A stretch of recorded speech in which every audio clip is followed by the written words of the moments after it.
The roads of the Bay State have belonged to the HAMC since the late 1960s, especially north of Boston. But in the dangerous Plymouth County city of Brockton, Massachusetts, their arch rival, the Outlaws Motorcycle Club, has created a foothold over the past few decades.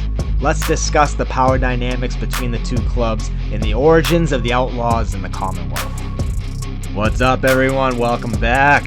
So today we're going to talk a little bit about a world I don't talk about very much on this channel, the 1% Outlaw Bikers of Massachusetts.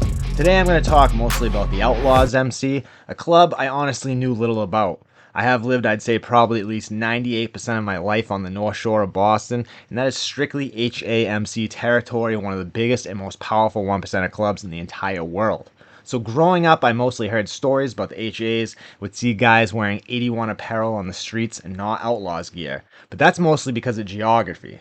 The Outlaws MC does have a presence in the Bay State and has for quite some time. The Outlaws, which is the second largest 1% club in the world after the HAMC, although I have read in some places that the Banditos have more patch members than the Outlaws, but the HAMC and the Outlaws are certainly two of the biggest and most well-known 1% clubs in the world with definite name recognition. They are also bitter enemies and have been for decades upon decades. The beef between the two clubs has raged in different regions of the US and even in different countries as well. Now, normally I don't even really like to talk about the 1% motorcycle world. I realize that I talk about many dangerous people in my videos, and my objective is always not to piss any of them off, but I'm especially leery of outlaw bikers. My dad, who spent most of his childhood and adolescence in Lynn, had some interactions with the HAs in the late 60s and early 70s, and he always told me, you do not F around with the Angels. That being said, you guys and just the internet in general loves outlaw biker content, and it's a very important part of the Massachusetts underworld ecosystem. So not to talk about them is like withholding a major aspect of the subject matter I speak about. Either way, I'll still tread very lightly when discussing the 1% world. I originally was going to make a video about HA legend Johnny Bart, who came home from doing 27 straight years on a 35-year sentence for a bunch of stuff that went down in the 90s. We briefly talked via text, but he's very busy with his closing line and other stuff that he's got going on, so I didn't want to rush him, and I'm not going to write a script until we speak, so I figured I'd do another video about the 1% world in the meantime. I'm also waiting on some guys to meet with me to explain all the patchovers that happened with the North Shore clubs in the late 90s and early 2000s. That's also something I think you guys will find very interesting. The HAMC was the first 1% club in the Bay State, setting up a clubhouse in Lowell, Mass, aka Mill City, in 1966. This first chapter referred to themselves as the Bad Company. They made their presence felt in the city, including one legendary brawl at the former Nicky's Bar on Gorham Street. It poured out in the street, stopping traffic. Multiple people were carried away in ambulances as a result. During the 1970s, Lowell was out of control with crime, violence, and narcotics, and the HAs fit right in perfectly. In 1974, 2 members of the Lowell chapter, along with 4 other HAs, were unalived in Fort Lauderdale, Florida, by members of the Outlaws MC. Authorities say it was most likely a large deal that was set up between members of the two clubs, and it resulted in the 6 men being whacked execution style. This led to the two clubs becoming mortal enemies. Being the 2 most dominant clubs in the United States, they were already at odds, but this pushed the Outlaws and HAs into actual conflict.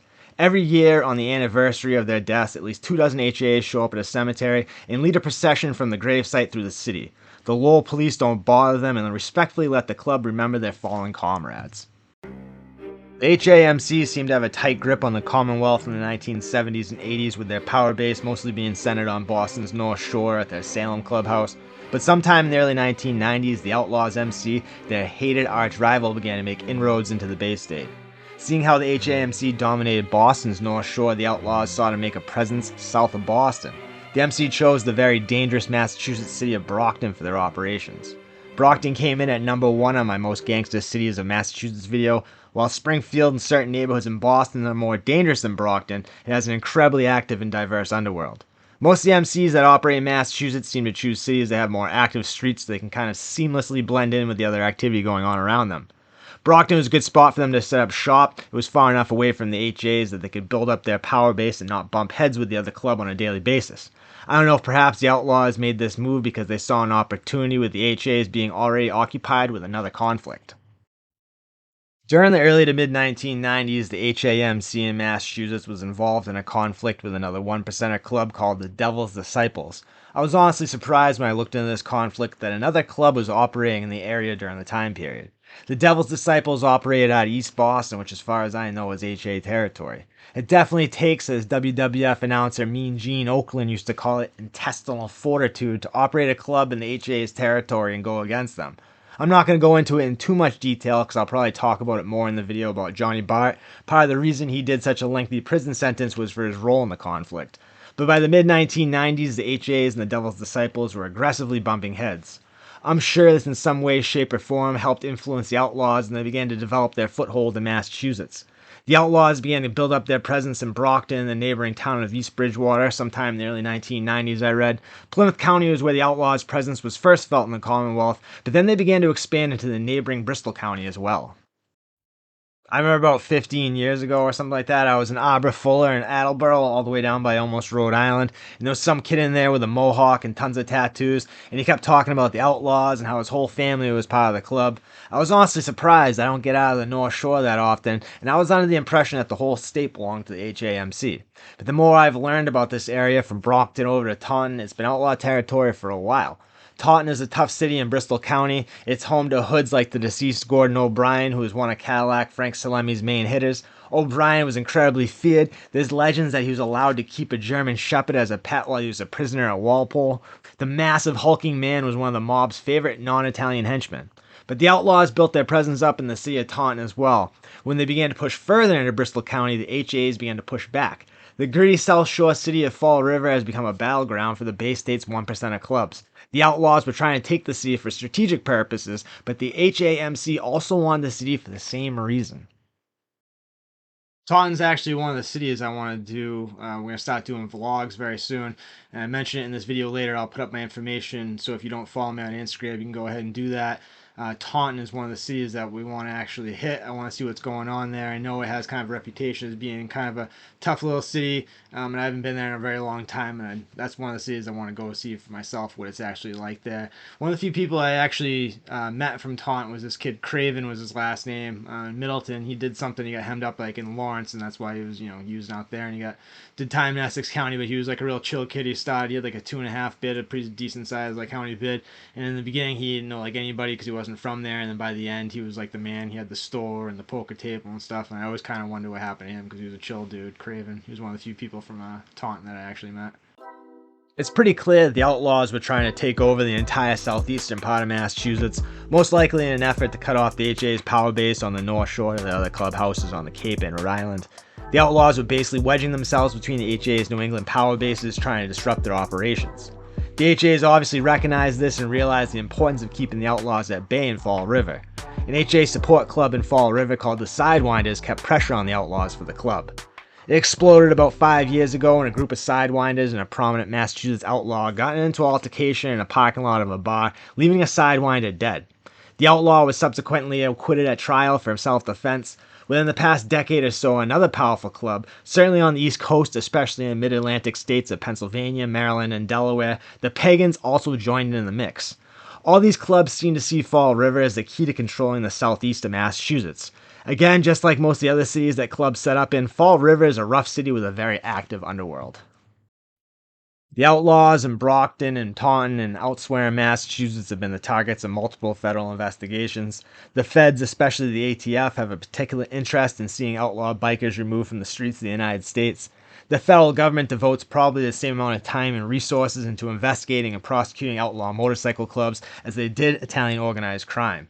They definitely see 1% clubs as a threat to the order of society. That's basically what the 1% patch stands for. Living outside the laws of society, the 1% that do. The amount of interest that the public has about outlaw bikers probably doesn't help as well. The outlaw lifestyle has been romanticized in the media for decades upon decades. The camaraderie and brotherhood is very appealing to many people, but the reality of the lifestyle usually is much darker than TV and movies portray it. The club comes before everything, and it's a very serious commitment.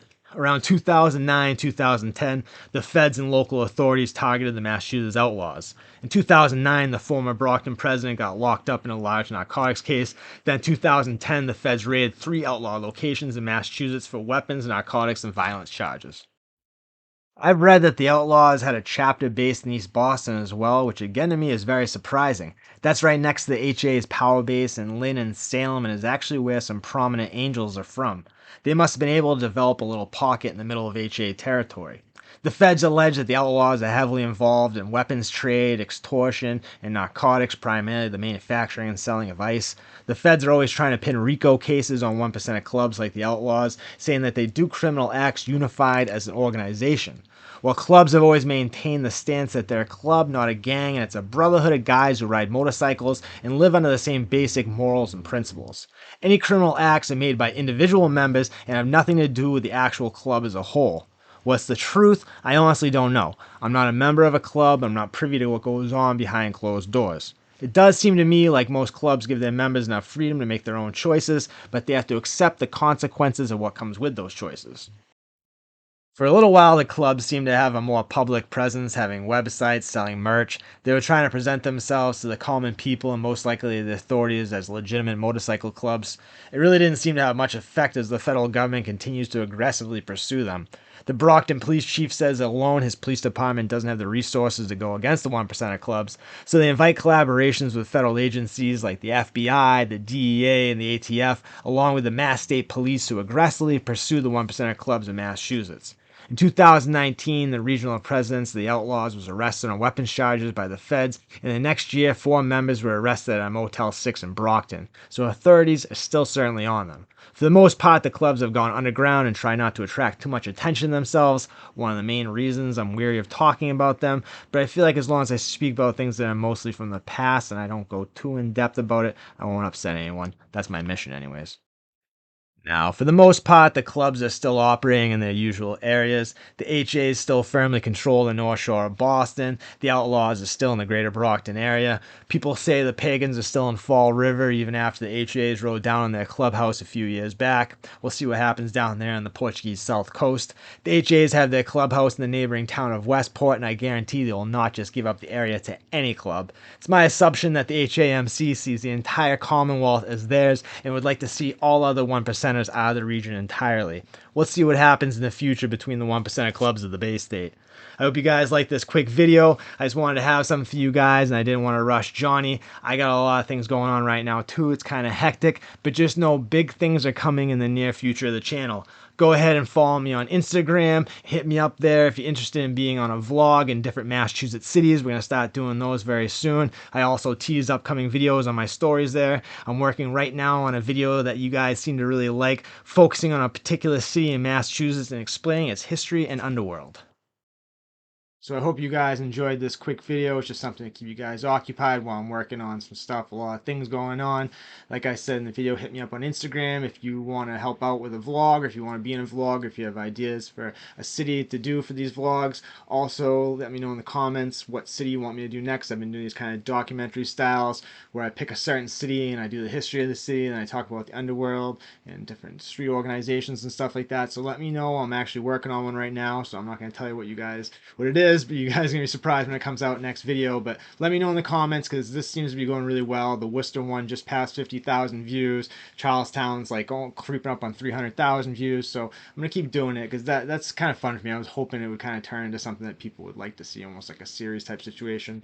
But if you guys like this video, hit the like button. Subscribe if you're not already subscribed. Hopefully we'll have that Johnny Bot video coming soon too. I'm not trying to put too much pressure on him, but you know, hopefully that'll be a good video. But most importantly, guys, the main thing, make good choices, make good decisions, take good care of yourselves, your friends, your fellow human beings, and your family, of course. Try to have a nice day. I'll talk to you guys soon. God bless.